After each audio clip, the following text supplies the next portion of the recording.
Welcome back, everyone. This is going to be looking at full drive self-recovery, just the basics. Part one. There'll be a lot more of these to come, varying scenarios, varying difficulties. I'll try and speed my videos up so they're not as long. I tend to talk a lot, and unfortunately it goes over time. If you haven't already, please subscribe and stuff. I will put out, in addition to my Facebook stuff, daily content, or at least hopefully daily content on here, either fixing up old videos and making them shorter and brief, and new videos as I do more of these types of topics, as well as my other topic related stuff, which is fishing. Do a lot of stuff there for both beginners and advanced stuff. So anyway, getting into today's stuff. So what we're looking at, self-recovery options, and I'm going to harp on a little bit more about tide deflation, but I'm going to go into why it's important. So this picture sets out clearly to explain it. I've written some stuff there, so you can sort of read that while I go through it. But essentially, the idea is, depending on what tire you're sitting on, most four-wheel drives sit around this 40 to 35 psi, depending on the size of your tire. And this is the profile that you end up with when you're driving on the road. So it's not that much amount of traction that you're going to get. As this picture up here clearly shows, this is one with a pump-up tire, this is one with a deflated tire. You can easily see how much more it's sunken into the sand, whereas this one, you're more staying on top of the sand and floating more on top of the sand. You also have, like this, more of your actual tire has traction with the ground, or contact with the ground, meaning you don't sink as much and you aren't affected by the conditions as much as that you would be when you're at full and you're going to dig deep holes. This is what tears up beaches and so forth. So lower the tire, increase your footprint, increases traction, and helps you stop getting into trouble altogether. So that's why we go harp onto it, and we say tire deflation. That's the first step. So that this sort of try and highlights it a little bit more, so you can visually see what it looks like and why it's important. And I'll let you read the rest of that stuff for yourself. I don't need to go through it, but it's just written there to indicate to you why it's important and some of the reasons why. Now, getting into the video, the stuff from the weekend. Now, I deliberately put the car in certain situations. Now, this is the first up one, where this is a simple, you're driving along in a area where it's come from a harder sand area into some soft sand.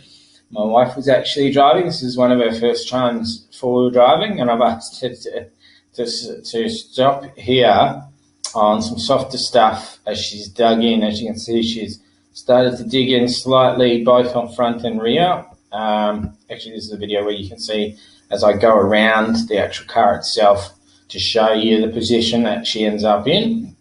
So you can see here, a big chunk is dug in towards here, and mostly at the front you can see how much the wheel is sunk below the basis of the actual sand itself.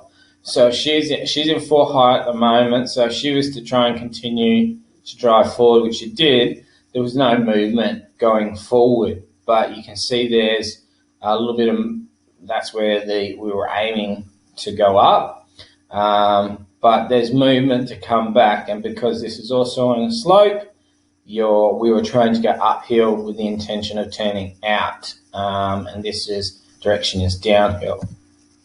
So the next video is me actually giving her instructions. We're playing the same one? It is too. Anyway, this is a picture. So this is what's in front of where she was. So you can see, look at that. There's all churned up sand where she dug holes, which is a common situation to be in, that you sink into some lighter, softer sand, and as soon as you start to feel loss of momentum and spinning of your tires, stop what you're doing, get out and have a reassess and decide what to do. Don't just give it more gas, because you're more than likely just going to dig a big hole. As you'll see with some of the videos, when I'm trying to signal my wife to stop at certain points, you'll see spinning occurring and sand flying. We want to stop at that point. So here's the first up video where I'm giving her some instructions on going forward over. So she's already gone back. So that's where the issue was. So I said, go forward to where the issue was, reverse backwards over the tracks we've already made. So this is quite firm, going up towards this is actually a little hill, and you'll see here a bit of a sand flick out as she's trying to go further back more than she should. And I said to stop, and then basically re-go again. I want you to go straight. Refirm your rut. So it's just building that, like firming the base up, trying to get it to come off the line slowly. My camera works dodgy a bit because I'm actually yelling out stuff to do. But as I said, so you can see here, that's where the problem is. That's where we're going back to. You can see that's firmer now that we've run across it. And the intention is to go all the way back to there and then come all the way along. I'm actually giving my wife instructions at the same time, and then come all the way along. So the final one of this is essentially just, so I think that replays the same thing again. Let's go again, yeah. This is her going back. You see, went too fast, a lot of wheel spin, so that's not what we want. I'm trying encouraging her to just gentle on the trigger and go backwards nice and easy. And I also mentioned sometimes you're not aware, see how the wheels turned and it also messed up the track line, and she's made a bit of a mess of the track. So I've tried to straighten up the wheels. So sometimes having your head out the window can help you know where your wheels are facing. I said make sure they're facing forward so you keep within the ruts that you created, and that's me encouraging to come forward back over those nice ruts to create to fix what she just did. So now it's nice and straight now. So, and that's the choppy bit. So that's the intention. Get out the choppy bit and then turn around or turn it up into the exit. So that's to fix the problem. So that'll often happen if you move the wheels. So we don't want to have that happen at all. I think this is so yeah, that's the position it ends up in. So that's the lines, and that's the shit bit. Excuse my language. There was a video, I don't know if I accidentally skipped it, but the whole video. So play this whole one. Sorry, there's a part where she actually goes all the way through and gets out. Unless I've not actually included this in this, which would be really disappointing, but she gives it gas and goes all the way through that extra area and ends up at the top. I swear it was in here, unless I've skipped a bit. I'll just jump ahead just to make sure. No.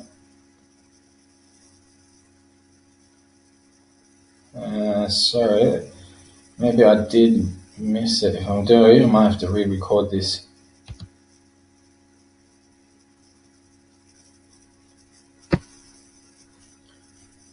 That's the same one.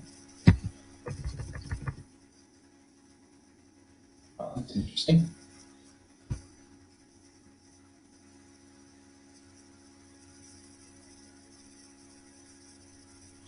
So anyway, well,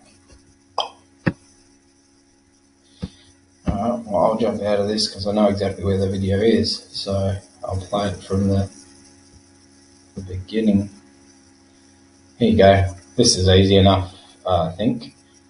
Is the complete set. Yeah, so, oh no, that's that one. Damn it. I might pause this while I find it.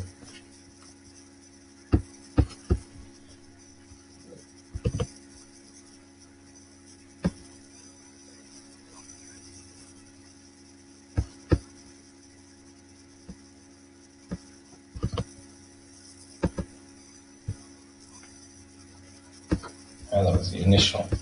You can see it going backwards. I think that'll be right at the start. Sorry, is it this one? Yeah. My bad. My apologies, everyone. This is just dragged out longer than it should. So this is where I wanted to position it right at the beginning, and this is the video that I should have stuck in the slide. So yeah, my apologies, very unprofessional. So this is it. Slowly building up speed. I'm telling you to rev it, get it going, really push straight through all that heavy stuff, then start the turn, keep the speed up all the way through until sure it's a flat spot up the top, which is nice and hard. So that's essentially how you get out of a situation like that. So that's what you're looking for when you're in a situation where you want to get out of this sort of situation where you've hit something really soft. Try going backwards through what you've got. If you can't go forwards because there's too much sand there, you can go into forward low and try it. Might be more successful in that way if you're having issues getting some traction. But yeah, essentially going back over some of the tracks you've already used, rocking it forward and back a little bit to get that movement at first, and then going back further, especially along this area which was flat, before hitting little, it's hard to see in pictures, but these are little hills, before hitting the hills which cause extra stress on the vehicle. So we are forming up tracks, building up speed, and churning through the hard stuff. This is another one I deliberately got myself stuck into. So the idea was, this is the track I was going along. Now there's an upper rut line. Now to get myself deliberately put here, instead of turning where I'd normally do a wider turn and come up straight, or do a slower turn and go faster through this area to join the rut line, I deliberately slowed down and then tried to churn a little bit of sand. As you can see, she's dropped in on a angle where there's not much traction on these two side tyres. As you can see, the angle from the front and the back. This one here, this one's a lot deeper. This one's not so much. So in this scenario, we had two options. There's the rut line, so you're not far off it.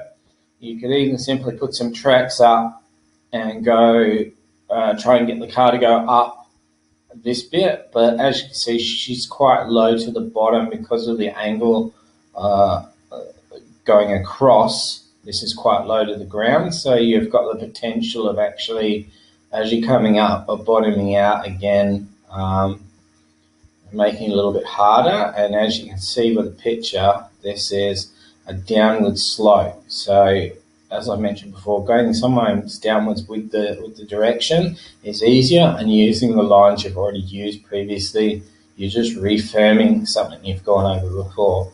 I would have tried simply just putting it on a four low and going backwards by myself, but this is a good example of trying something different. And I wanted to demonstrate using my made-up boards. So these are not Max. I got Max Tracks, but these are ones that are just simple, nice thick planks of wood. These are little actual metal studs, so like hex screws that I've screwed in but left out slightly, with little planks for extra grip. They're much longer, and a clear difference is that you want to make sure the angle is not steep, so it doesn't, when you jam it in underneath or close to your wheel, it doesn't come up like this sort of angle. It sort of comes out like that with a little bit of sand support, so that it just doesn't take the full weight on one corner and then flick up into the back of your car and smack into the back of your car. I've also cleared a little bit of dirt out from behind the front wheel to allow the front wheel to easily roll back into the track that I'd like it to take.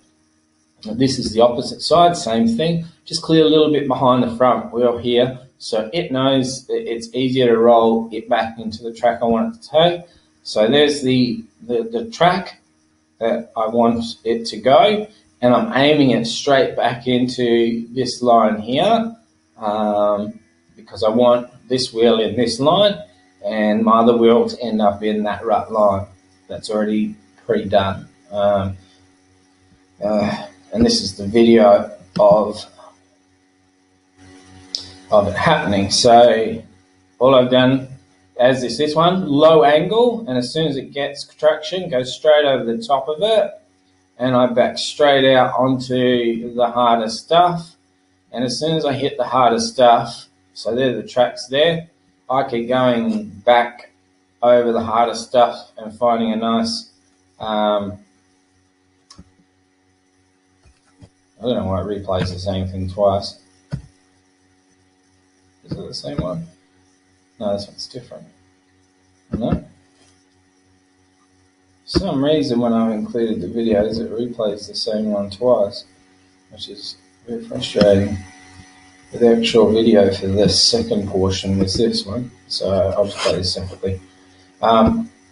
So this is me coming up. So I've gone all the way back, and I want to get back up the top. So I've gone all the way back, and I build up my speed and my traction, and my momentum, and as you can see, more power, all the way up until I'm into the top right line with no issues whatsoever. So although they're not really complicated examples, they're common to find yourself in something very similar. And the next step I'll do where we do something more. So these are those ones that I made up. So this is something you can easily buy. If you want, you can buy them or source them. This is, I just sourced this. This was free.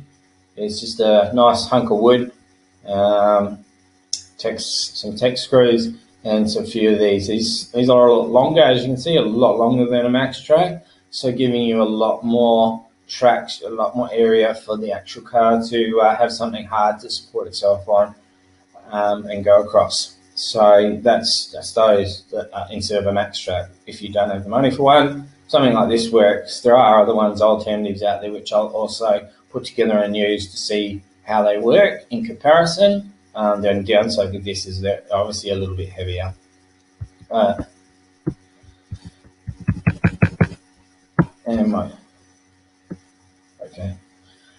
This is just a quick.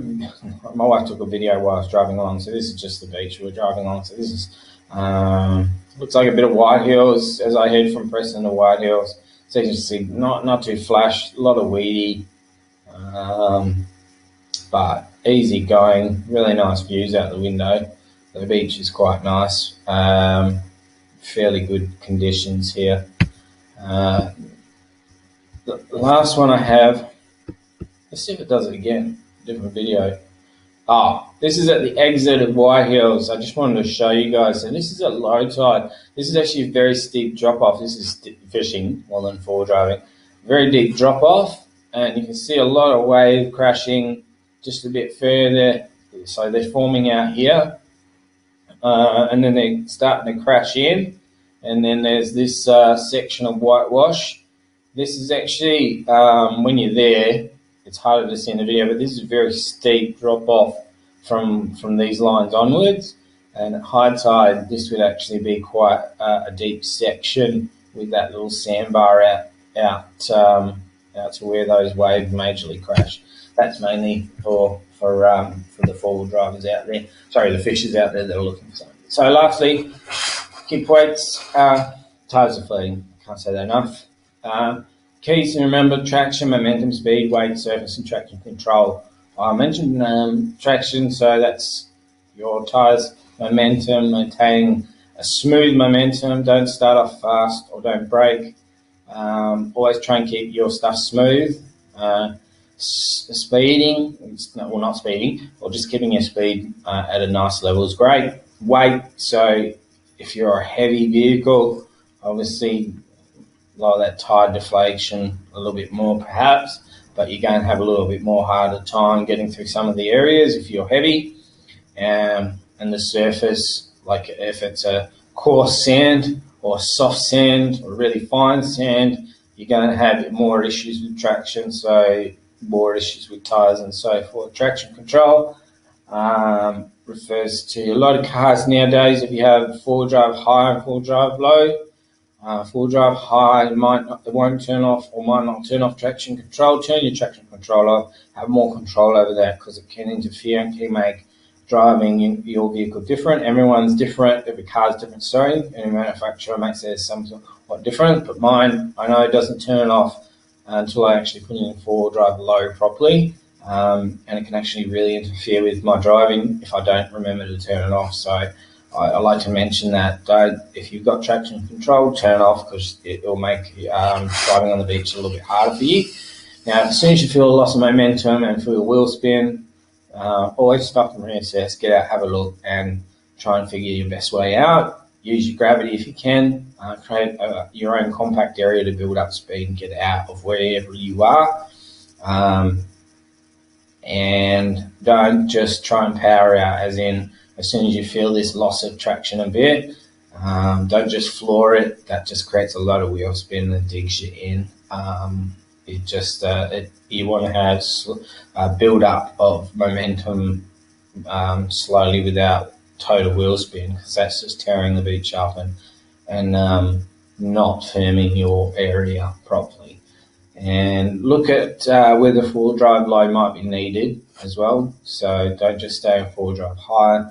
The lows where you've got the low down torque, and it might be more useful for you to use that.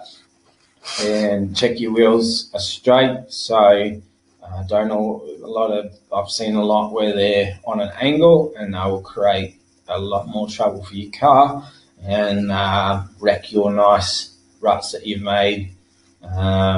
So try and keep them straight when you're in certain areas, and when you're getting out of paths, remove some of the sand to help ease that desired path you want out, and use other ruts if they're available. With tracks, whether they're self-made, normal, angle is important, as steep isn't best, so don't make it like it's a 45-degree angle, because that's not the greatest. Try and lower the angle down, even if you've got to stack a little bit under sand underneath it, so that it's got a little bit of roll on it. It just makes it easier for the car to get out. And what you should do, or what I would encourage, is when you're losing momentum and slowly increasing, slowly increasing speed, but it should be slowly decreasing speed. Anyway, but if your wheel spin occurs, stop and stop, or you get, that's supposed to be an or stop, or you get a chance of digging yourself in. So when you're losing speed and momentum, either slowly increase your speed if you need to, but if you get wheel spin occurring, stop, and then otherwise this occurs, you just dig your car into a big hole and makes it harder for yourself. Try not going up hills on angles. If you're going to go up straight, or on a pathway that somebody's already made, because if you go on an angle, you often create an issue where two tyres on one side don't have much traction, and two on the other have more traction, and they just dig you in, and will make it even harder for you to get out. So that's something that you might want to assess. And don't stress about it. If you have to slow down to assess the best course of action forward, do so. So as you're looking ahead and you're not looking, things don't look too bright, don't look too good, just reassess the situation. Maybe stop on a harder surface and have a look ahead.